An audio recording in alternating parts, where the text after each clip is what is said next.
इस टॉपिक के अंदर हमने पढ़ना है मॉलिक्यूलर ऑर्बिटल थ्योरी के बारे में। बेसिकली मॉलिक्यूलर ऑर्बिटल थ्योरी को सबसे पहले जो इन्वेंट किया, सबसे पहले जो डिस्कवर किया, वो दो साइंटिस्ट ने मिलकर किया। उनका नाम था, एक था हर्न और दूसरा मुल्किन।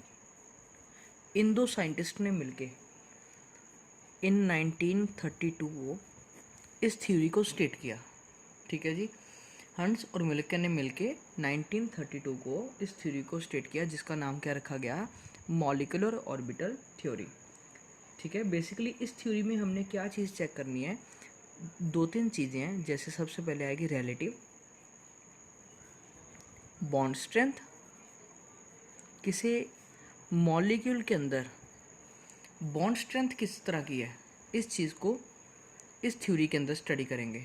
ठीक है, नंबर 2 पे फिर आ जाएगा पैरामैग्नेटिक या डायमैग्नेटिक नेचर।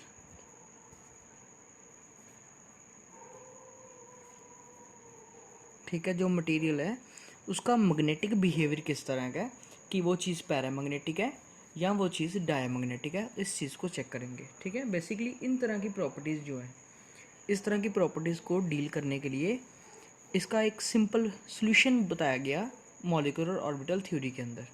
ठीक है जी, हमने क्या करना है, पहले तो आपको पता होना चाहिए कि मॉलिक्यूलर ऑर्बिटल थ्योरी कहती क्या है, करती क्या है। बेसिकली अगर हम दो एटम्स के ऑर्बिटल्स को, ठीक है, ये मान लीजिए एक एटम का एक एटॉमिक ऑर्बिटल है और ये कोई दूसरा एटॉमिक ऑर्बिटल है। ठीक है जी, ये एक एटॉमिक ऑर्बिटल और ये दूसरा एटॉमिक ऑर्बिटल। अगर मैं एक एटॉमिक ऑर्बिटल को दूसरे एटॉमिक ऑर्बिटल के साथ कंबाइन करूं, ठीक है, अगर मैं एक ऑर्बिटल को दूसरे ऑर्बिटल के साथ कंबाइन करूं, मीन्स इसकी करूं मैं अगर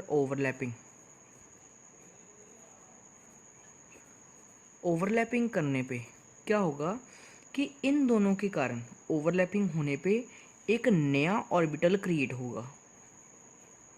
इन दोनों के ओवरलैप होने पर एक नया ऑर्बिटल क्रिएट होगा, जिसको बोलेंगे हम मॉलिक्यूलर ऑर्बिटल। ठीक है, सबसे पहले फिर से रिपीट कर रहा हूँ कि एटॉमिक ऑर्बिटल जब एक दूसरे के साथ करेंगे ओवरलैपिंग, तो उससे क्या होगा, हमारे पास नए जो ऑर्बिटल्स क्रिएट होंगे वो मॉलिक्यूलर ऑर्बिटल होंगे। ठीक है, अब वो मॉलिक्यूलर ऑर्बिटल जो होंगे उनकी एनर्जी जो है, उनकी एनर्जी इनके जैसी, इनसे ज़्यादा या इनसे कम दोनों हो सकती हैं। ठीक है, इनसे ज़्यादा भी हो सकती है एटॉमिक ऑर्बिटल से और इनसे कम भी हो सकती है। ठीक है, नॉर्मली इनको दो कैटेगरी में डिवाइड करते हैं।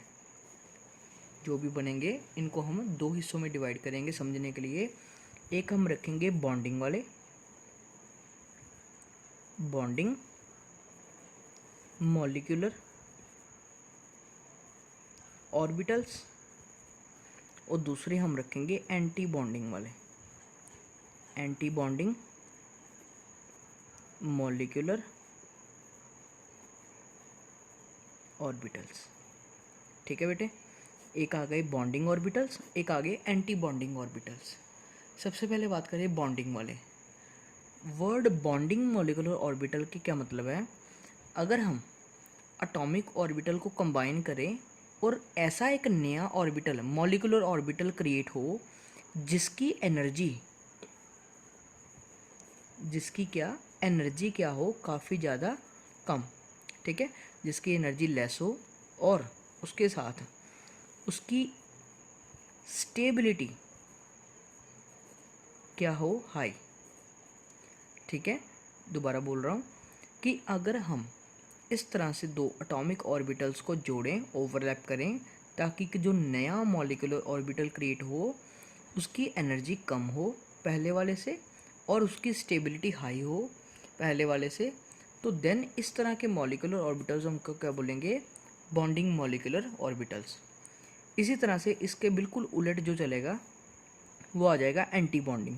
एंटी बॉन्डिंग में क्या होगा कि अगर एटॉमिक ऑर्बिटल्स को कंबाइन करेंगे और मॉलिक्यूलर ऑर्बिटल बने, जिसकी एनर्जी क्या हो अब पहले से ज़्यादा, और जिसकी स्टेबिलिटी क्या हो पहले से कम।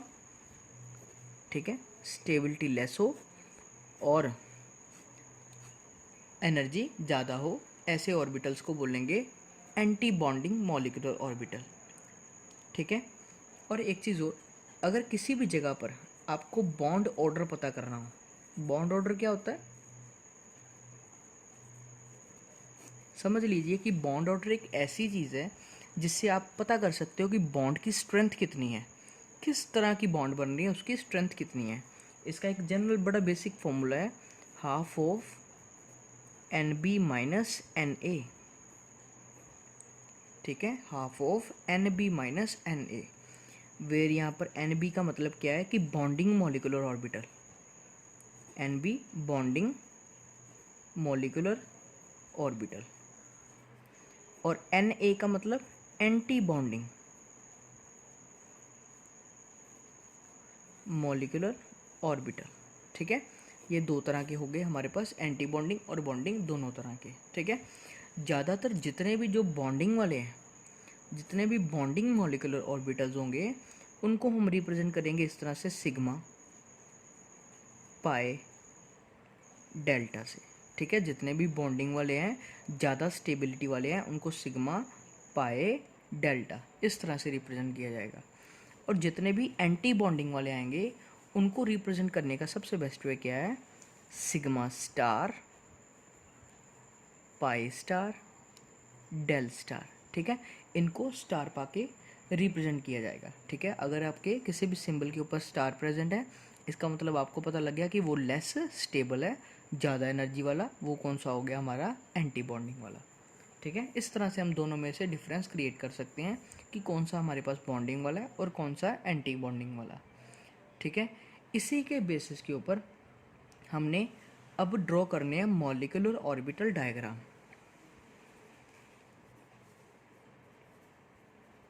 मॉलिक्यूलर ऑर्बिटल डायग्राम, जो मॉलिक्यूलर ऑर्बिटल डायग्राम है वो उसमें होगा क्या कि हम क्या देखेंगे, अलग अलग तरह के एटम्स लेंगे, उनके करेंगे ऑर्बिटल्स को कंबाइन। कौन से ऑर्बिटल्स, एटॉमिक ऑर्बिटल्स। ठीक है, अलग अलग तरह के एटम्स लेके उनके एटॉमिक ऑर्बिटल्स को जोड़ेंगे और क्या बनाएंगे, मॉलिक्यूलर ऑर्बिटल। और इसको शो करने का सबसे बेस्ट वे है, जैसे कि मान लो ये एक ऑर्बिटल किसी दूसरे एटॉमिक ऑर्बिटल, ये एक एटॉमिक ऑर्बिटल, ये दूसरा एटॉमिक ऑर्बिटल, ये दोनों मान लो एक दूसरे के साथ कर रहे हैं ओवरलैपिंग। तो क्या होगा, पहले मान लो ये था मेरा एटॉमिक ऑर्बिटल, ये मेरा दूसरा एटॉमिक ऑर्बिटल। अब जो बॉन्डिंग वाला होगा उसकी एनर्जी क्या है, कम, इस तरह से, और जो एंटी बॉन्डिंग वाला है उसकी एनर्जी काफ़ी ज़्यादा। इसका मतलब ऐसा कुछ क्रिएट हो गया हमारे पास, इस तरह से, ऐसे, और यहाँ पर नीचे इस तरह से, ऐसे। ठीक है, ये मेरा बन गया नीचे कौन सा, बॉन्डिंग वाला, और ऊपर मेरा कौन सा बन गया, एंटी बॉन्डिंग वाला। ठीक है, आपको भी डिटेल में तो बता एक एग्जांपल ले रहा हूँ जिससे आपको मॉलिक्यूलर ऑर्बिटल डायग्राम को समझना इजी हो जाएगा। ठीक है, एग्जांपल कौन सी ले रहा हूँ, मान लो हाइड्रोजन की, H2 मॉलिक्यूल, बड़ा बेसिक है, बड़ा सिंपल सा है। हाइड्रोजन मॉलिक्यूल की एक एग्जांपल ले रहा हूँ। हाइड्रोजन मॉलिक्यूल में क्या आएगा, नॉर्मली देखो हाइड्रोजन मॉलिक्यूल कैसे बनता है कि अगर एक हाइड्रोजन एटम दूसरे हाइड्रोजन एटम के साथ कंबाइन होगा तो क्या बनाएगा, हाइड्रोजन मॉलिक्यूल। ठीक है, इसमें ये क्या है, मेरा एक एटम है, और ये भी क्या है, ये भी एक एटम है। मीन्स इसमें दो एटम्स एक दूसरे के साथ कंबाइन हुए, मीन्स ओवरलैपिंग की, और ये क्या बना मेरा, ये एक मॉलिक्यूल है। ठीक है, अब इसको कैसे शो करेंगे, सबसे पहले तो इस हाइड्रोजन के अंदर टोटल नंबर ऑफ, अगर इसकी कॉन्फ़िगरेशन लिखें, इसके अंदर एक इलेक्ट्रॉन है, इसकी कॉन्फ़िगरेशन आ गई 1s1, इसकी कॉन्फ़िगरेशन भी आ जाएगी 1s1। ठीक है, दोनों की कॉन्फ़िगरेशन हो गई 1s1 और 1s1। ठीक है, इसका मतलब इसके अंदर एक ही सिर्फ ऑर्बिटल प्रेजेंट है, जो इसके अंदर एटॉमिक ऑर्बिटल है वो सिर्फ कौन सा है, एक ही है, s वाला। इसका मतलब ऐसे शो कर सकते हैं कि ये एक मेरा s वाला ऑर्बिटल, इसको लिखते हैं 1s1,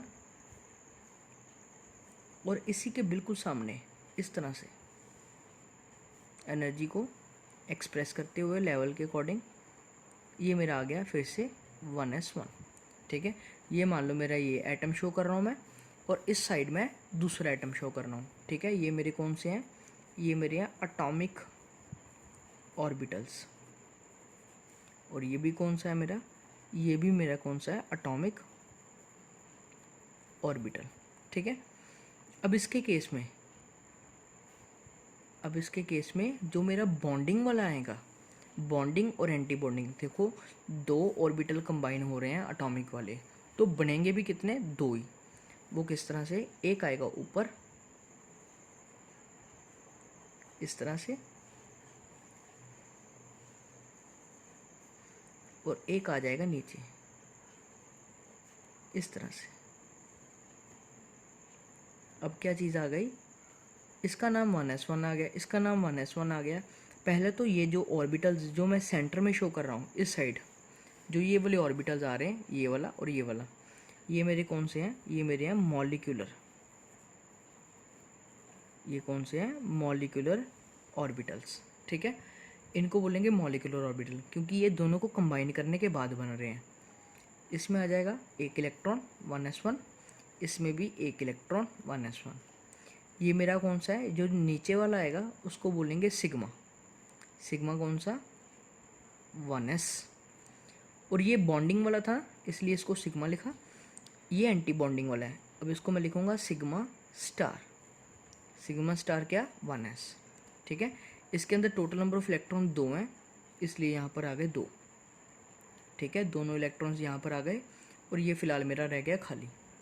अब इसके केस में अगर इसको बॉन्ड ऑर्डर में फाइंड करूँ तो बॉन्ड ऑर्डर कितना आएगा, 1/2 NB minus NA, number of bonding minus number of anti bonding, half of bonding वाले इलेक्ट्रॉन्स कितने हैं यहाँ पर 2, एंटी बॉन्डिंग वाले यहाँ पर 0।